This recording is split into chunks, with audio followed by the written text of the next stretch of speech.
बिस्मिल्लाहिर्रहमानिर्रहीम। अस्सलाम वालेकुम नाज़रीन और सामीन। आज 16 अक्टूबर 2020 जुमा का दिन 28 सफ़र 1442 हिजरी और 31 असूज की है। 16 अक्टूबर हमें याद दिलाता है एक आलमी दिन, और वो भी खुराक का आलमी दिन। वर्ल्ड फूड डे मनाया जाता है।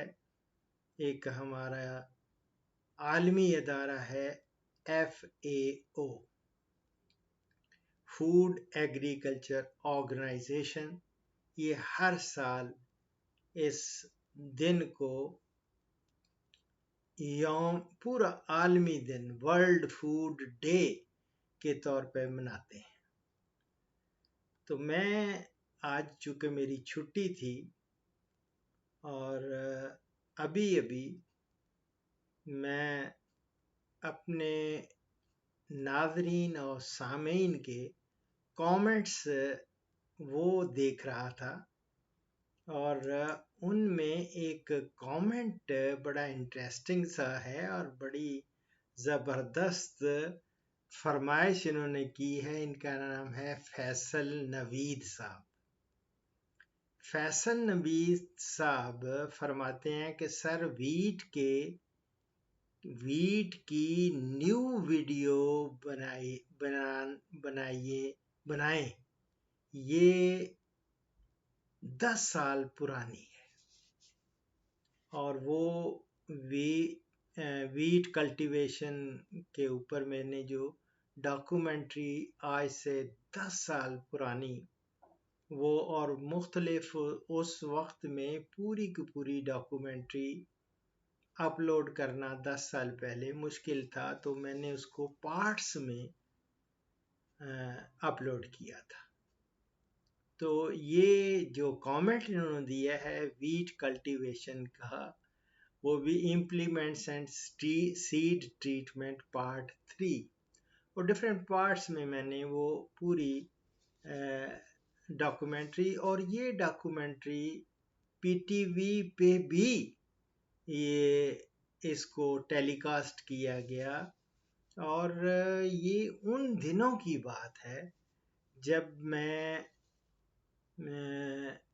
डायरेक्टर टेक्नोलॉजी ट्रांसफ़र इंस्टीट्यूट और साथ साथ एक डायरेक्टर मैं था ऑडियो विजुअल कम्युनिकेशन का भी, और एक मेरे पास ministry of food and agriculture का एक डेवलपमेंट प्रोजेक्ट था। वो था उसका यूज़ ऑफ इलेक्ट्रॉनिक मीडिया का टू डिसएमिनेट डिफरेंट टेक्नोलॉजीज़। तो उस दौरान जब मैं वो उसका प्रोजेक्ट डायरेक्टर था, रिसोर्सेज थे, और उन दिनों तो ये मुमकिन था डॉक्यूमेंट्री बनाना। लेकिन आपको मालूम है मैं बड़े ही ये समझें कि नामसाइद हालात या बड़े मजबूरी के तहत मैंने रिज़ाइन किया, और ministry of food and agriculture से जिस वक्त मेरी लास्ट असाइनमेंट थी as a national technology transfer and training expert के तौर पे, तो मैं उस वक्त के बाद, क्योंकि वो हालात ऐसे थे कि मुझे रिटायरमेंट भी लेनी पड़ी, और रिटायरमेंट मैंने ली पाकिस्तान एग्रीकल्चर रिसर्च काउंसिल से। और उसके बाद लेकिन मैं रिटायर्ड नहीं हुआ। वो लोग जो ये मेरा प्रोग्राम पहली दफ़ा देख रहे हैं उनको गालिबन हो सकता है कि ये फैसल नवीद साहब शायद इससे वाकिफ़ ना हों, मैं यहाँ पे क्लैरिफिकेशन करना ज़रूरी समझता हूँ कि वो नामसायद हालात क्या थे कि मुझे रिज़ाइन करना पड़ा मिनिस्ट्री से, और PARC जो मेरा पेरेंट अदारा था वहाँ से मैंने रिटायरमेंट ली। दरअसल उन दिनों मेरी मिसेस की डेथ हो गई थी। वो एसोसिएट प्रोफेसर थीं और बच्चे मेरे छोटे थे।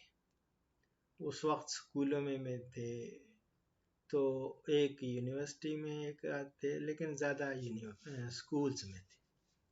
तो उस दौर में मुझे इन हालात में मैंने वो अपने रिटायरमेंट, लेकिन रिटायर्ड होने के बाद भी मैं रिटायर नहीं हुआ, आज तक रिटायर नहीं हुआ, ये याद रखें। और टिल डेथ एक तो रिटायर नहीं होऊंगा और स्टूडेंट भी रहूंगा, स्टूडेंट हूँ, स्टूडेंट रहूंगा, और जो नॉलेज मेरे पास है उसको मैं डिसेमिनेट करूंगा और आप तक पहुंचाऊंगा। ये मेरा मोटो है और इस पे मैं बड़ा ज़बरदस्त तरीके से और कंटिन्यूसली इस पे अमल कर रहा हूँ। और अल्हम्दुलिल्लाह अल्हम्दुलिल्लाह हर साल मेरी आपको वीडियोस मिलती रहेंगी, लेकिन इंफॉर्मेशन तो मैं देता हूँ।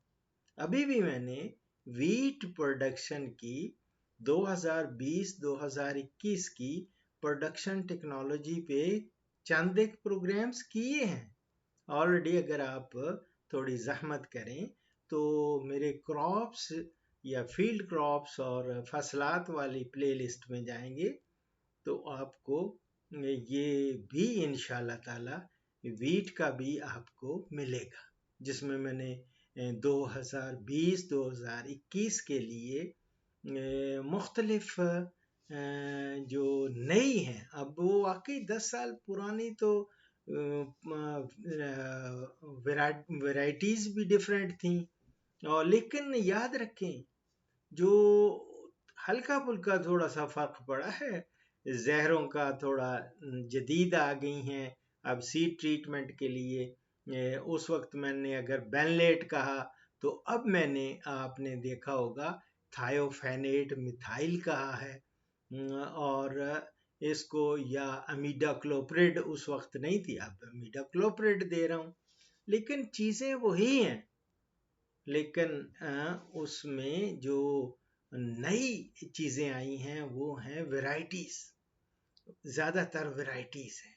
तो वैरायटीज़ मैंने अभी अलहदा से भी प्रोग्राम किया था, लेकिन आपके चूँकि आपने फरमाया कि डॉक्टर साहब ये 10 साल पुरानी है, तो मेरी जान 2020 और 21 के लिए जो वैरायटीज़ रिकमेंड की जाती हैं वो है आपाश इलाकों के लिए बताने लगा हूँ।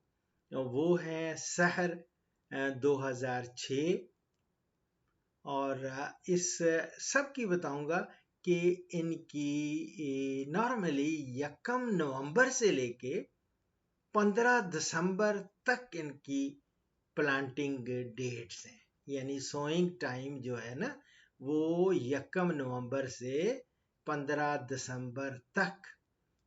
कौन सी? सहर 2006। इसी तरह एक लासानी जिसका कोई मुकाबला नहीं, सेकंड टू नन इसको कहा जाता है, अरबी में कहते हैं लासानी, उसका कोई सेकंड नहीं।